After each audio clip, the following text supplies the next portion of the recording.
Hello everyone, आज है 19 फरवरी और आज इस वीडियो में हम बात करने जा रहे हैं रामा स्टील ट्यूब्स के बारे में। 5% की तेजी है और 10 रुपये 75 पैसे का ये शेयर है। एक महीने में अगर आप देखो तो हालांकि लगातार गिरावट थी और आज जाकर तेजी आई है। बात करेंगे वीडियो में कि इस एक दिन की तेजी पे भरोसा कर सकते भी है कि नहीं, और देखने में ये पेनी स्टॉक है, प्रॉफिटेबल है क्या, ये भी कितना सही है, क्या वाकई में ये पेनी स्टॉक है, उसके बारे में भी डिस्कस करेंगे। लेकिन उससे पहले अगर आपने अभी तक चैनल को सब्सक्राइब नहीं किया है तो प्लीज़ अभी इसे सब्सक्राइब कर लीजिए, क्योंकि आगे भी बहुत सारे वीडियोस हैं जो आपको काफ़ी ज़्यादा हेल्प करेंगे। तो रामा स्टील ट्यूब्स अगर आप देखो तो इससे पहले भी इसने तेज़ी दिखाई थी, अगले दिन फिर गिरा, कोशिश करी फिर गिरा। तो अटेम्प्ट जो हुए वो काफ़ी हाफ अटेम्प्ट हुए हैं। एक साल में 17% का फॉल है, एक झटके में बहुत बड़ी तेज़ी आई थी और तेज़ी की वजह थी न्यूज़, खबर के चलते तेजी आई थी। और उसी वक्त मैंने वीडियो बनाकर कहा था कि भाई साहब मत पैसा डालना इस खबर के चलते, क्योंकि उसके चलते कोई बहुत बड़ी तेजी एक्सपेक्टेड नहीं रहेगी लॉन्ग टर्म के लिहाज से। ये एक सिंपली प्रॉफिट टेकिंग या ऑपरेटर का गेम कह लो, वही हुआ था यहाँ पर। उसके बाद मेजर फॉल ही हम यहाँ पर देख रहे हैं। हालांकि 10 रुपए का एक इनिशियल सपोर्ट ज़रूर है, देखते हैं कि यहाँ पर ये कितने टाइम तक टिक पाता है, टिकता भी है कि नहीं। और ये गिरते हुए बाजारों में स्मॉल कैप मिड कैप की काफ़ी ज़्यादा पिटाई हो रही है और ये उनमें से ही एक है।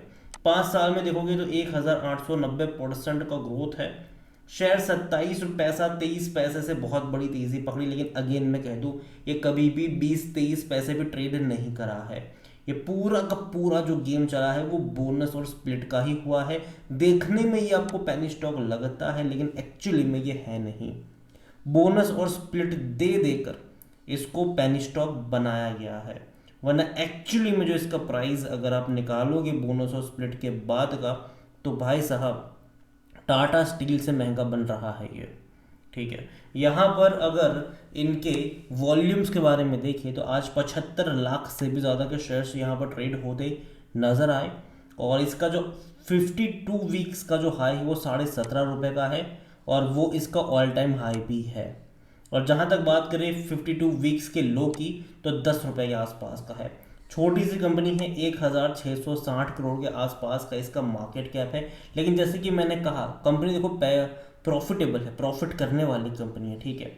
लेकिन यहाँ पर अगर आप देख लो ना तो भैया बिकवाली प्रमोटर ने जम के करी है। इस तेज़ी में प्रमोटर ने जम के बिकवाली करी है।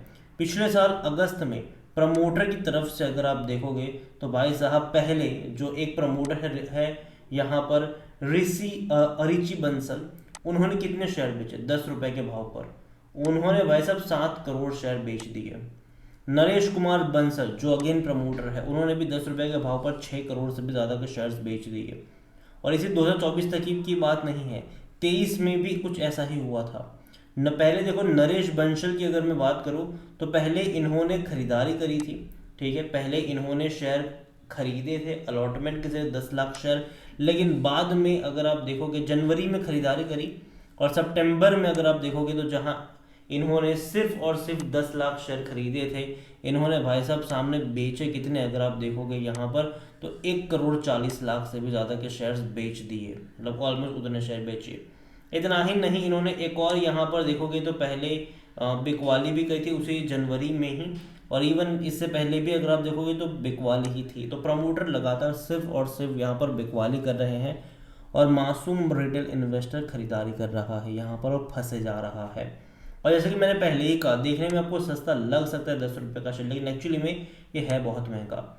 बोनस और स्प्लिट के जरिए इसको पेनी स्टॉक बनाया गया है, वरना इसका जो प्राइस अगर आप बोनस और जो स्प्लिट है 2016 से अगर आप इसका पूरा का पूरा काउंट करोगे तो शायद 5,000 रुपये से ऊपर का ये प्राइस बनता है। यहाँ पर फॉर एग्जांपल अगर मान लो कि उस टाइम पे जो प्राइस था वो 4,000 मतलब 5,000 का था, ठीक है, 2016 की मैं बात कर रहा हूँ फॉर एग्जांपल, अगेन वो था नहीं, ठीक है, वो अभी ये जो बुल रना है उसमें इतना ऊपर ये भागा, वरना उससे पहले कभी भी ये गया ही नहीं था। यहाँ पर अगर आप देखोगे तो एक शेयर पे 4 शेयर यहाँ पर मिल गए।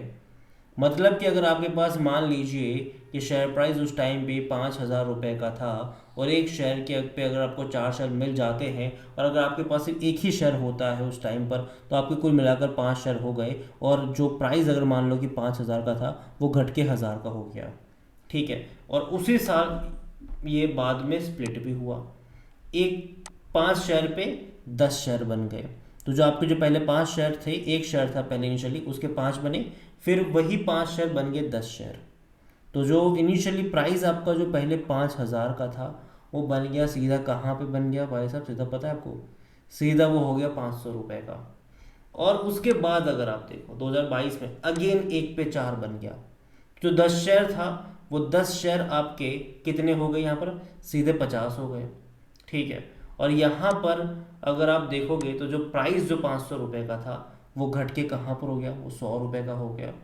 अगेन स्प्लिट हुआ और बहुत बड़ा स्प्लिट हुआ, 1 पर 5 शेयर, 1 पर 5 शेयर। तो जो 50 थे वो 300 हो गए यहाँ पर, समझ रहे हो आप, यहाँ पर 50 थे वो 250 300 हो गए यहाँ पर, एक ही शेयर ये हो रहा है मल्टीप्लाई। और जो प्राइस इसका उस टाइम पर 100 रुपये चला गया था वो आ गया डबल डिजिट में, डबल डिजिट में वो भी कहाँ पर, 20-25 पर आ गया। अगेन भाई साहब बोनस दे दिया, 1 पे 2 दे दिए यहाँ पर। तो आप समझ रहे हो कि जो शेयर 250-300 हो गए थे वो अब वापस से कितने हो गए, वो वापस से हो गए भाई साहब बढ़ बढ़ के वो वापस से हो गए 5, मतलब 750 के आसपास हो। एक ही शेयर है ये, ठीक है, एक ही शेयर है। और प्राइस भी एडजस्ट होकर कहाँ पे, 10 के आसपास। तो ये खेल हुआ है यहाँ पर बोनस और स्प्लिट का। और यही वजह है कि भाई साहब देखने में आपको पेनी स्टॉक लग रहा होगा, लेकिन ये है नहीं, ये पेनी स्टॉक कतई नहीं है। ये बोनस दे, और इवन ये पिछले साल ही बोनस दिया, तब तो कोई वैसी प्राइस भी नहीं थी कि बोनस देने की ज़रूरत पड़े, ठीक है, लेकिन बोनस क्यों दिया, ताकि भाई साहब ये और पेनी स्टॉक बने, लोग और ख़रीदारी करें, ये सोचे कि भैया कंपनी तो एन्युअली 1300 से 1000 करोड़ का रेवेन्यू कर रही है, प्रॉफिट भी कर रही है। देखने में लोगों को लगता है कि पेनी स्टॉक है प्रॉफिटेबल, लेकिन लोग डीप डाउन जाके ये देखते नहीं कि क्यों पेनी स्टॉक है। ये बोनस का ही जनरली गेम होता है, या तो फिर कंपनी ही ख़राब हो। यहाँ पर जो वैल्यूएशन है वो 69 का पी है इसका, जो कि काफ़ी महंगा है सेक्टर पी के मुकाबले। फाइनेंशियल देखोगे तो जो लास्ट क्वार्टर के अभी नंबर आए हैं वो 5.5 करोड़ का इनका कितना रहा यहाँ पर प्रॉफिट रहा, जो कि पिछले साल 9 करोड़ से भी ज़्यादा का था। यहाँ पर 280 करोड़ का रेवेन्यू था, जो कि पिछले साल 265 करोड़ का था, मतलब थोड़ा सा बड़ा है। और देखिए लोग यही देखते हैं कि 10 रुपये का शेयर है, अब 5.5 करोड़ का प्रॉफिट हो गया, 280 करोड़ का रेवेन्यू। लेकिन अगेन भाई साहब देखो कि क्यों पेनी स्टॉक है प्रॉफिटेबल होने के बावजूद भी। और जनरली यही गेम होता है प्रॉफिटेबल पेनी स्टॉक्स में, कि भाई साहब कंपनी बोनस दे देकर अपने आप को पेनी स्टॉक बना लेती है और लोग रिटेल इन्वेस्टर खरीदारी करके फंस जाते हैं, जबकि प्रमोटर जो है वो बिकवाली लगातार करते रहते हैं यहाँ पर। अब देखो मार्च 2024 में जहाँ प्रमोटर की होल्डिंग 56.70% की थी, वो बेच बेच के 47.96% पर आ गए। और ख़रीदारी किसने करी ज़्यादातर, जो रिटेल इन्वेस्टर मार्च 2024 तक, मतलब 9 क्वार्टर पहले की ही बात है, सिर्फ 19% पे थे, 19-20% पे थे। आज वो कहाँ पर आ गए भाई साहब, 40 पर आ गए, समझ रहे हो, 20% खरीदारी कर ली। अदर पार्टीज़ ने भी बड़ी बिकवाली करी, यहाँ पर जो 23-24% की होल्डिंग थी वो बेच बेच कर 12% पर आ गए। तो दिक्कत ये है कि रिटेल इन्वेस्टर को यहाँ पर माल चिपकाया जा रहा है और हर कोई यहाँ पर धड़ाधड़ शेयर बेच रहा है। और ये 3 क्वार्टर पहले की ही बात है, ठीक है। अगर आप और पीछे जाओगे तो प्रमोटर की होल्डिंग और ज़्यादा थी, और रिटेल इन्वेस्टर जो पहले सिंगल डिजिट में हुआ करते थे आज वो 40% का स्टेक ऑलमोस्ट लेकर बैठ चुके हैं और फंस चुके हैं यहाँ पर। और यही वजह है कि मैं यही कहूँगा कि भाई साहब हर प्रॉफिटेबल पेनी स्टॉक अच्छा नहीं होता है, हमेशा डीप डाउन जाइए, देखिए कि वो पेनी स्टॉक क्यों है। और अगर ये सब चीज़ें देखने को मिले तो भैया थोड़ी बहुत दूरी बना लीजिएगा। और कहीं ना कहीं जिस तरीके की पिटाई बाजार में चल रही है, इस कंपनी की पिटाई होनी तो लाजमी है और वो हो भी रहा है, और ये मैं पहले भी बोल चुका हूँ। और अगेन मैं कहूँगा दूर बैठो, तमाशा देखो, जल्दबाजी यहाँ पर मत करना। ये अगेन मेरा पर्सनल ओपिनियन है, कोई भी इन्वेस्टमेंट एडवाइस नहीं। वीडियो को यहीं पे एंड करता हूँ। पसंद आया हो तो लाइक करो, शेयर करो, चैनल वगैरह पहली बार है तो प्लीज़ सब्सक्राइब करो। रामा स्टील ट्यूब्स के बारे में आप क्या सोचते हैं वो भी मुझे कमेंट में लिख के बता सकते हैं। Thank you.